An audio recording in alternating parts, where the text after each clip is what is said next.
Hello, everybody, and welcome back to another episode of the Daily Crypto News.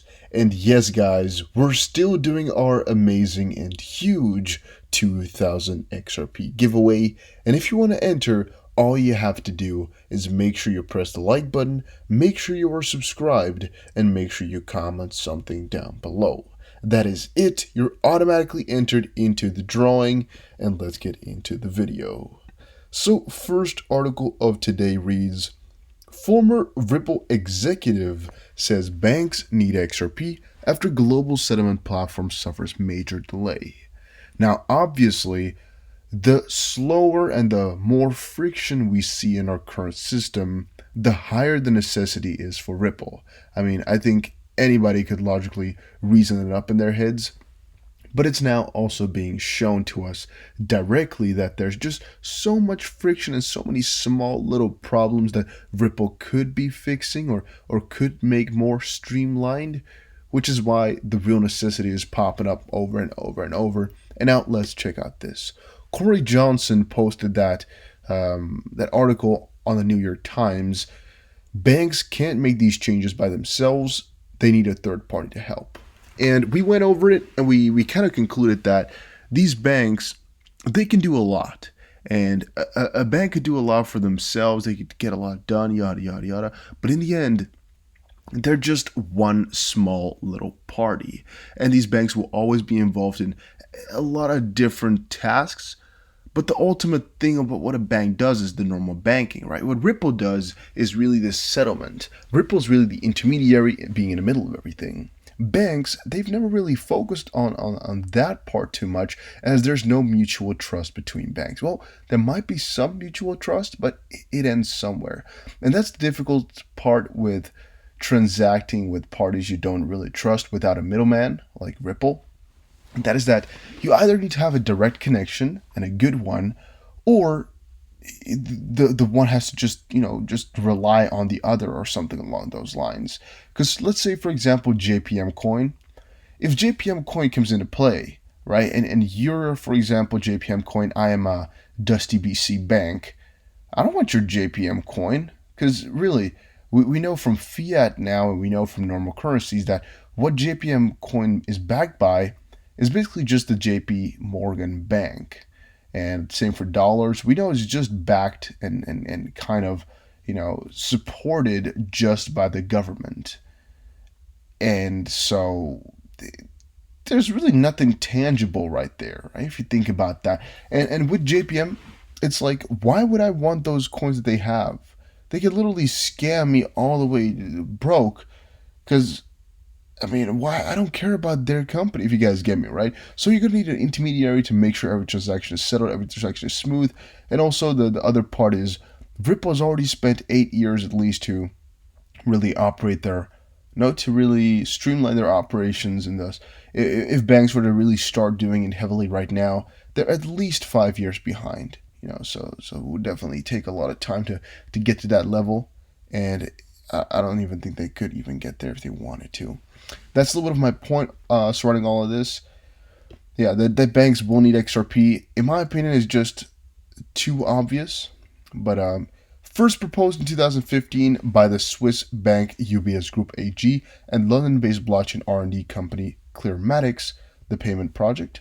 Originally known as the utility settlement coin, is designed to provide bank-backed digital versions of major currencies. Pretty interesting if you guys think about that one as well. Well, just check out the article here if you want to know more about all of this. Pretty cool article. Makes you think about Ripple a little bit more. Ripple partners ACI Worldwide and Currency Cloud close new big deals. Ripple partner ACI Worldwide is helping State Bank of India modernize its payment system and process payments in crypto. RippleNet's long-standing member Currency Cloud has partnered with Dunbridge Financial to offer e-wallets to customers in over 180 countries. So, how big are these things for Ripple directly? Most likely very small to 0%. It will most likely not influence them at all. In a direct sense, that is. Indirectly, well, that's always a little bit of a difficult one to judge, Because you should be asking yourself, how much of an influence does a partner of a partner have? So if you are partnered with somebody and they get a new partner, how much does that affect you? Well, sometimes a whole lot, sometimes nothing. In this case here, I'm thinking it's really not going to do anything for Ripple at all. But for the companies they're partnered with, it is cool. Um, and still, then actually, the mutual connection is not even that big. It's not even huge, but it's just cool to know, I think. Fall Yester Look just posted on Twitter, national emergency brought on by the destruction of the cash and the physical. This dropped on the 15th of August. Pepin next year was a big help as always. Oh, Dion Dordada, Mr. Pool. And it's just the Mr. Pool drops basically. And it's cash being destroyed. Pack up your stuff and be careful. The thing is, guys, what I think about this one is these things are very, very obvious. And I'm really thinking about just making my own account that does this stupid stuff. Because if it really gets the attention, listen to this one right here. All right, I'm sitting properly to explain this one to you guys. What I could do here is just think about what's going to be happening in November.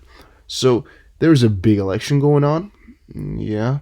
And what happens very often when there's an election? Well, people lose their faith in the government because they become, I guess, increasingly less satisfied because there's never really a good president candidate. At least for the longest time here, people have never really been really happy. And I'm talking about the aggregate. So a little bit before November somewhere comes, people are going to get really concerned and really lose their faith in the government and things like that, which will push the price of the US dollar down. But there's also a good chance that we're going to be seeing that 8-year big fall, or that there are still some inflation adjustments, even though we're not really expecting it for right now. They could still be. Yeah, those things are very likely scenarios. You know, they're not even far-fetched. They're not even out of the ordinary or anything like that. Well, in the sense of the probability of occurring. So yeah, I could have made the dollars will burn and cash will go. Cash is going anyway, so that's even a very obvious one. Then here is pack up your stuff. Well, I mean, the president, theoretically speaking, is leaving, and another one will be coming in. So that's always the case. You could also see this as get out of crypto. You could also see this as moving in. So get into crypto, or some new president moving in. Here, dollars being burned could be your money, your crypto, or your money in the stock market becoming worthless. Could also be we're getting rid of fiat. This one could be where we're burning these bills, going for a cashless society. Could also be the US dollar won't survive. And the last one, yeah, I mean, this could literally mean anything in the world. Point is, you can almost always make a little bit of a pool like this, irony intended, and really not mean anything behind it.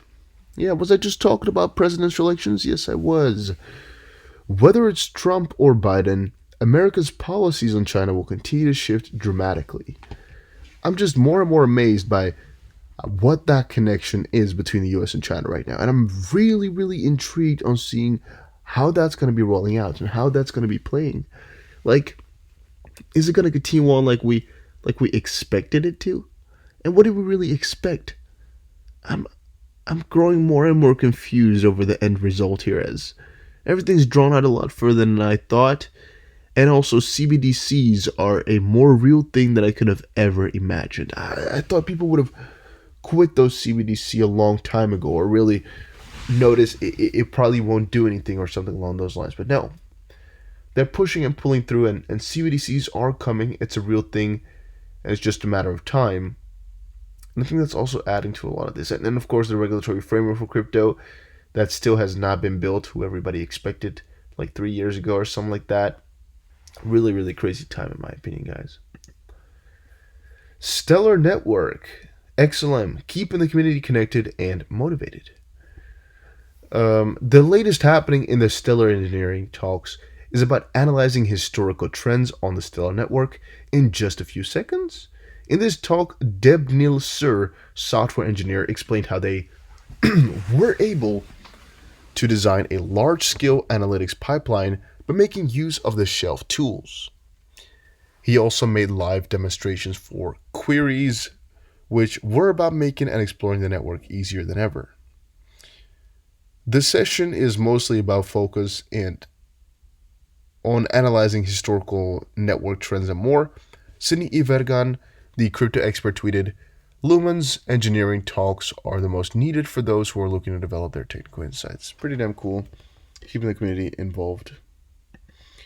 VeChain, different side, but still some good stuff. VeChain goes mainstream with OceanX integration.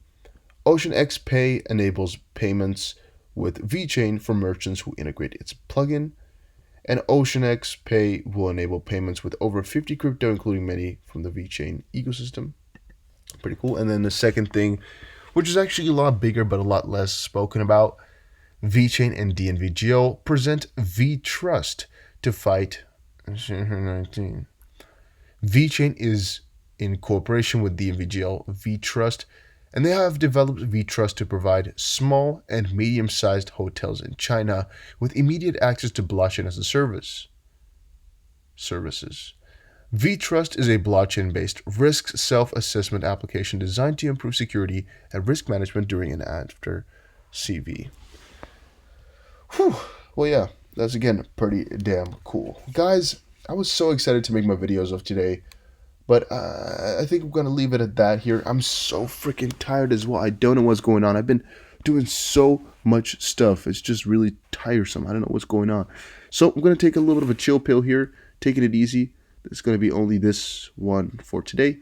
And I'll see you guys again in another one. Take care. Enjoy your weekend. And let me know in the comment section down below how you guys have been feeling.